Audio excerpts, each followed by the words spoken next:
உலகெங்கும் வாழக்கூடிய next gen நேயர்கள் அனைவருக்கும் வணக்கம். நான் உங்கள் டாக்டர் வி ராஜ்குமார் சிவாச்சாரியார் பேசுகிறேன். எல்லாரும் நலமாக இருப்பீங்க நம்புகிறேன். நம்ம இந்த வாரத்திற்கான ராசி பலன்களை நம்ம பார்த்துட்டு இருக்கோம். இந்த ஆனி மாத ராசி பலன்கள் என்று சொல்லக்கூடிய ஆனி மாதம் 8ஆம் தேதி முதல் ஆனி மாதம் 14ஆம் தேதி வரை, ஆங்கில தேதி 22 முதல் 28 வரையிலான ராசிகளுக்கான பொது பலன்களை நாம் பார்த்து கொண்டிருக்கிறோம். பொது பலன்கள் அப்படின்னு சொல்லும்பொழுது இந்த ராசிக்கு இந்த வாரத்தில் இப்படியெல்லாம் இருக்கும். இந்த கிரகநிலை அமைப்புகளை சில பேருக்கு அது 100% இல்லை, 200% அது அப்படியே உங்களுக்கு பலிதமாக வருது. இன்றைக்கி யாழ்ப்பாணத்தில் இருக்கக்கூடியவர்கள், கண்டியில் இருக்கக்கூடியவர்கள், அந்த பக்கத்தில் இருக்கக்கூடியவர்கள் நிறைய பேர் இன்னமும் நான் வாரம் உங்களுடைய ஃபோன் கால்ஸ் எல்லாம் நாங்கள் பார்த்துன்னு இருக்கோம். ஃபோன் பண்ணி பேசுகிறாங்க. உங்களுடைய வீடியோஸ்லாம் வாரம் நாங்கள் பார்க்குறோம் அப்படின்னு சொல்கிறாங்க. வாழ்த்துக்கள், நீங்கள் நன்னா இருக்கணும். மேலே உங்களுடைய கஷ்டங்கள் குறைந்து நீங்கள் மேலும் நன்னா இருக்கணும் அப்படிங்கிறது என்னுடைய பரிபூரண ஆசீர்வாதங்கள் உங்களுக்கு. ரெண்டாவது, உங்களுக்கு பார்த்திங்கன்னா நான் சொல்லியிருக்கிறது அத்தனையுமே பொது பலன்கள். இந்த ராசிக்கு இப்படியெல்லாம் இருக்கும், இந்த ராசிக்கு இப்படியெல்லாம் வரும், மேஷத்துக்கு இப்படி இருக்கும், ரிஷபத்துக்கு இப்படி இருக்கும், கடகத்துக்கு இப்படி இருக்கும். பொது பலன்கள் மட்டுமே. உங்களுடைய சுயஜாதகப்படி சில விஷயங்கள் மாறும். நீங்கள் என்ன ஸ்லோகம் சொல்லணும், எந்த கோவிலுக்கு போகணும், என்ன பண்ணினா உங்களுடைய ஜாதகம் நன்னா இருக்குது, உங்களுடைய கர்ம வினை குறைந்து நீங்கள் அடுத்தடுத்து நீங்கள் நன்னா இருக்கிறது எல்லாமே பொது உங்களுடைய சுயஜாதகத்தை பார்த்து சொல்ல வேண்டும். இப்போ நான் சொல்லியிருக்கிறது எல்லாமே பொது பலன்களாக இருக்கிறது. ஸோ என்ன பண்ணணும் அப்படிங்கிறது, சில பேர் நீங்கள் ஜாதகம் பார்க்கணும் அப்படின்னு சொன்னால் நீங்கள் டிஸ்கிரிப்ஷனில் நம்பர் கொடுத்துருக்காங்க. அந்த நம்பருக்கு கால் பண்ணி ஒரு அப்பாயின்மெண்ட் டைம் ஃபிக்ஸ் பண்ணிக்கோங்க. இந்த டைம் நான் ஜாதகம் பார்க்குறேன். இப்போ வெளிநாட்டில் இருக்கிறவங்களுக்கும் இங்கேக்கும் நிறையா நேரம் டிஃப்ரென்ஸ் இருக்குது. இப்போ மலேசியாவுக்கும் இந்தியாவுக்கும் எடுத்துட்டிங்கன்னா இப்போ ஒரு 2.5 மணி நேரம் வித்தியாசம் இருக்குது. இப்போ இங்கே மணி பார்த்தீங்கன்னா 1.5 மணின்னு வச்சுக்கோங்களேன். இப்போ இங்கே 1.5 மணி வச்சுக்கோங்க, 2 3 அங்கே 4 மணி ஆகுது.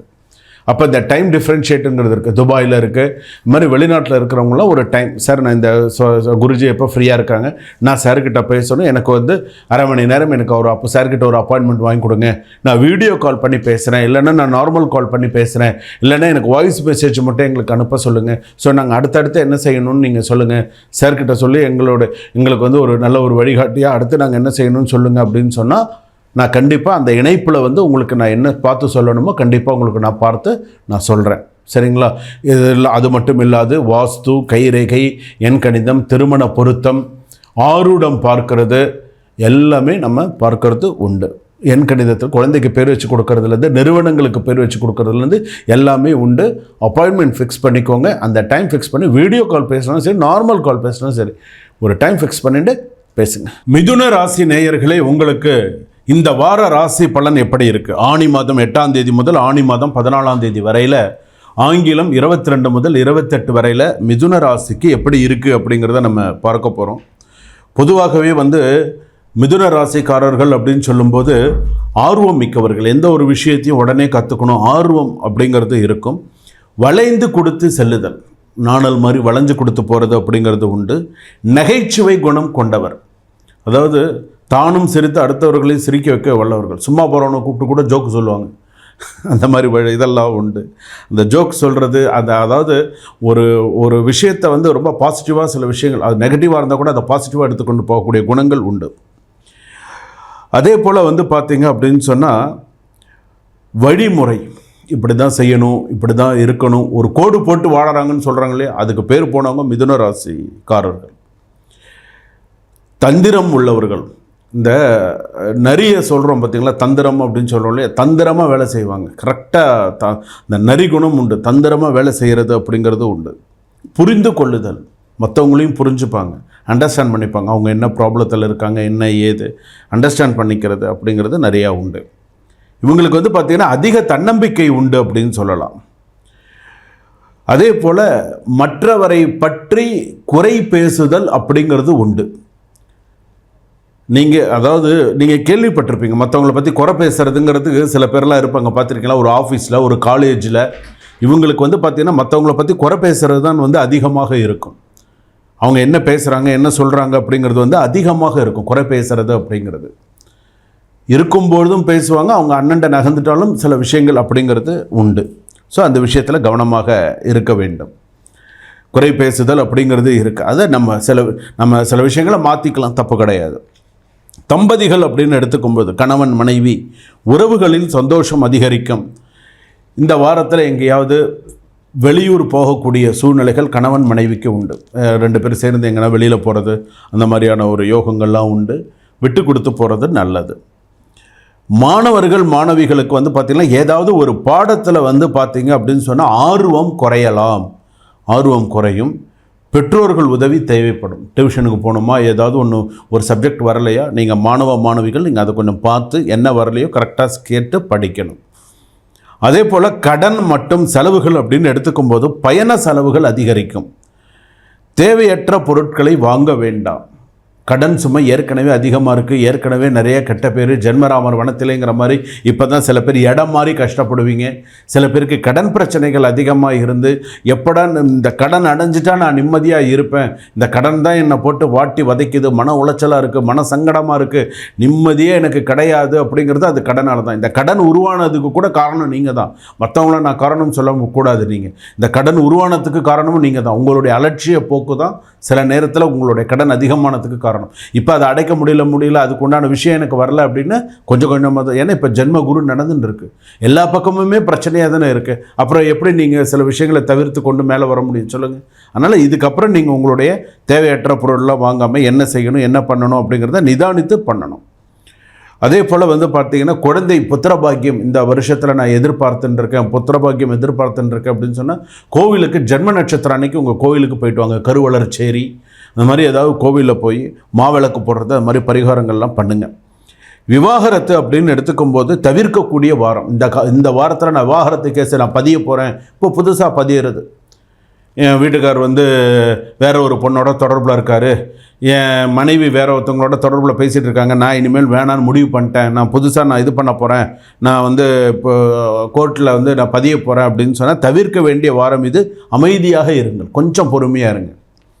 கொஞ்சம் பொறுமையாக இருந்து இந்த வாரம் வேண்டாம், கொஞ்சம் பொறுமையாக இருங்க.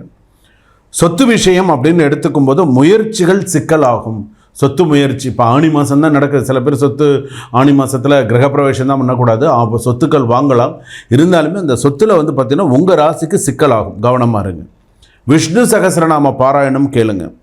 டைம் கிடைக்கும் போது திருக்கண்ணபுரம் போயிட்டு வாங்க. திருக்கண்ணபுரம் அப்படின்னு இருக்குது, இல்லைன்னா ஏதாவது ஒரு பெருமாள் கோயிலுக்கு போயிட்டு வாங்க, இல்லைன்னா திருக்கண்ணபுரம் போயிட்டு வாங்க. 2 நெய் விளக்கு ஏற்றுங்க. எந்த கோயிலுக்கு போனாலும் 2 நெய் விளக்கு ஏற்றுங்க. புதன்கிழமையில் ஏற்றுங்க. இந்த வார ராசி பலன் சொல்லும்போது புதன்கிழமையில் ஏற்றுங்க. 5-14 அதிர்ஷ்ட எண்ணாக இருக்கும் பச்சை நிறம், வெளிர் பச்சை, கரும்பச்சைன்னு சொல்கிறோம்லே, அந்த பச்சை நிறம் உங்களுக்கு அதிர்ஷ்டமாக இருக்கும். தனியார் துறையிலே வேலை பார்க்கக்கூடியவர்களுக்கு அதிக சிக்கல்கள் உண்டு. கொஞ்சம் வேலையில் மன உளைச்சல்கள் அதிகமாக இருக்கும். அரசாங்க உத்தியோகத்தில் இருப்பவர்களுக்கு வந்து பார்த்திங்கன்னா நம்ம தான் அரசாங்க உத்தியோகத்தில் இருக்கோம் அப்படிங்கிற ஒரு மெதப்போடு வேலை செய்வாங்க. சில பேர் அலட்சியத்தோடு சில பேர் வேலை செய்வாங்க. கெட்ட பேர் ஒரு திடீர்னு ஒரு ஒரு ஒரு செக்கப்போ ஏதோ சொல்லுவாங்க இல்லையா, இந்த ரைடு ஏதோ திடீர்னு ஆஃபீஸர்ஸ் வந்து பார்க்குறது நீங்கள் எப்படி வேலை செய்கிறீங்கன்னு பார்க்குறாங்க இல்லையா, அந்த மாதிரி சடனாக இந்த வாரத்தில் வந்து யாராவது மாட்டக்கூடிய ஒரு சூழ்நிலை வரும். உங்களுடைய அலட்சிய போக்குனால சஸ்பெண்ட் பண்ண வேண்டிய சூழ்நிலைகள்லாம் இந்த வாரத்தில் உண்டு, கவனமாக இருங்க. மாணவ மாணவிகள் நான் சொல்லிட்டேன் என்ன பண்ணணும், எப்படி இருக்கணும். ஷேர் மார்க்கெட் பொறுத்த அளவுக்கு பங்கு வர்த்தகம் பண விஷயத்தில் கடன் வாங்கி பங்கு வர்த்தகம் செய்யாதீங்க. எதில் செய்யணுமோ அதில் மட்டும் பண்ணுங்கள். பெண்களுக்கு அப்படின்னு எடுத்துக்கும் பொழுது நிதானத்தை கடைபிடிக்க வேண்டிய ஒரு வாரம். எல்லாம் சக்ஸஸ்ஃபுல்லாக இருக்கும். தேவையில்லாத விஷயத்துக்குள்ள தலையிடாதீங்க. ஆண் நண்பர்களிடம்லாம் கவனமாக இருங்க. கடன் விஷயங்கள், கொடுக்கல் வாங்கல் விஷயத்துலலாம் கவனமாக இருங்க. சொத்து தொடர்பான விஷயத்துலலாம் நிதானித்து செயல்படுங்க.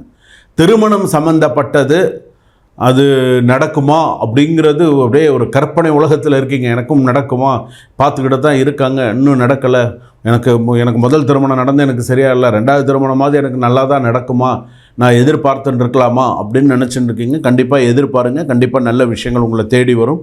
ஸோ நல்லபடியாக உங்களுக்கு அந்த திருமணம் அப்படிங்கிறது நல்லபடியாக முடியறதுக்கான வாய்ப்புகள் நிறையா உண்டு. அடுத்ததாக வந்து பார்த்திங்க அப்படின்னு சொன்னால் மிக முக்கியமான விஷயம், இந்த வாரத்தில் மிதுன ராசிக்கு அதாவது புதிய கமிட்மெண்ட்ஸ் நிறையா வரத்துக்கான வாய்ப்பு இருக்குது. புதிய கமிட்மெண்ட்ஸ்லாம் நிறையா வாய்ப்பு இருக்குது. அதே போல் குழந்தைகளுக்கு செலவுகள் அதிகரிக்கும். வீட்டில் இருக்கக்கூடிய பெரியோர்களுக்கு மருத்துவ செலவுகள் அதிகரிக்கும்.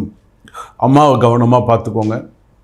தேவையில்லாத அவப்பெயரோ தேவையில்லாத சில விஷயங்கள், யாராவது அங்கே கூப்பிட்றாங்க இங்கே கூப்பிட்றாங்க, லேட் நைட்டில் கூப்பிட்றாங்கலாம் தயவு செய்து வெளியில் போகாதீங்க. ஒரு எவ்வளவுதான் ஒரு இதாக இருந்தால் போய் விடிச்சு பார்த்துக்கலாம். அப்படி 10 மணி 11 மணி 12 மணிக்கு கூப்பிட்றாங்க அப்படின்னு சொல்லி எங்கேனாவது போகிறது வர்றது அந்த மாதிரி விஷயத்துலலாம் மிதுன ராசிக்காரர்கள் இந்த வாரத்தில் கவனமாக இருக்க வேண்டும். ஏற்கனவே நீங்கள் வந்து பார்த்தீங்கன்னா 3 கோணம் 38 யோசனை. காலையில் ஒரு குணமாக இருந்தால் மத்தியானம் ஒன்றா இருக்குது, மத்தியானம் ஒன்றா இருந்தால் பொழுது விடிஞ்சால் ஒன்று இருக்குது. என்ன இப்படி தான்ற ஒரு ஸ்டெபிலிட்டி இல்லாமல் இருக்குது. அப்போ இதெல்லாம் கொஞ்சம் சரியாக வரணும்னு சொன்னால் இப்போ நான் சொல்லியிருக்கக்கூடிய பரிகாரங்கள், நான் சொல்லியிருக்கக்கூடியது இந்த வார ராசி பலனில் நான் என்னென்ன சொல்லியிருக்கேனோ அது மாதிரி இது பண்ணுங்கள். மனக்கட்டுப்பாடு அப்படிங்கிறத வர வச்சுக்கோங்க. புலம்பி தள்ளாதீங்க, பொறுமையாக இருங்க, சக்ஸஸ் பண்ணுங்கள். சுபம்.